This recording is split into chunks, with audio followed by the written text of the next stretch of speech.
అందరికీ నమస్కారం అండి. Welcome back to Priya's home made food. మన జీవన విధానం ఒకప్పటికి ఇప్పటికి చాలా మార్పులు వచ్చేసాయండి. ముఖ్యంగా ఆడపిల్లల విషయంలో అయితే రకరకాల సమస్యలతో బాధపడుతూ ఉన్నారండి. ముఖ్యంగా నడుము నొప్పి అనేది చాలా పెరిగిపోయింది. అందుకని ఈరోజు బాలింతలు కూడా ఇష్టంగా తినగలిగే ఆయుర్వేద రెసిపీని ఒకదాన్ని మీ ముందు తీసుకొచ్చాను. తెలగపిండి కూర అండి.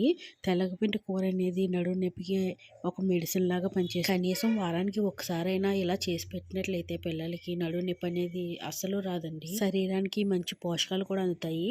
అంతేకాకుండా ఇది చేసుకోవడం కూడా చాలా సులువండి. సుజీ ఉప్మా ఎలా అయితే తయారు చేస్తారో సేమ్ ప్రాసెస్ అండి, అలానే చేసుకోవచ్చు. అంతేకాకుండా ఇది రైస్లోకి, రోటీలోకి చాలా అద్భుతంగా ఉంటుందండి. సేమ్ కోడిగుడ్డు డుక్కురు లాగానే అనిపిస్తుంది చూడడానికి. ఇంకా మీరు తినగలిగితే స్నాక్స్ లా కూడా తీసుకోవచ్చు. ఈ కర్రీలో కొన్ని ఎండిరాయలు కూడా వేసుకుంటే ఎండిరాయలు తెలగపిండి కూర చాలా బాగుంటుందండి. ఇలా ఒకసారి ట్రై చేసి మీకు ఎలా కుదిరిందో కామెంట్ చేయండి. లైక్ చేయండి, షేర్ చేయండి, కామెంట్ చేయండి. ఇంకా మన ఛానల్ ఎవరైనా సబ్స్క్రైబ్ చేసుకోకపోతే వెంటనే చేసుకోండి. Thank you.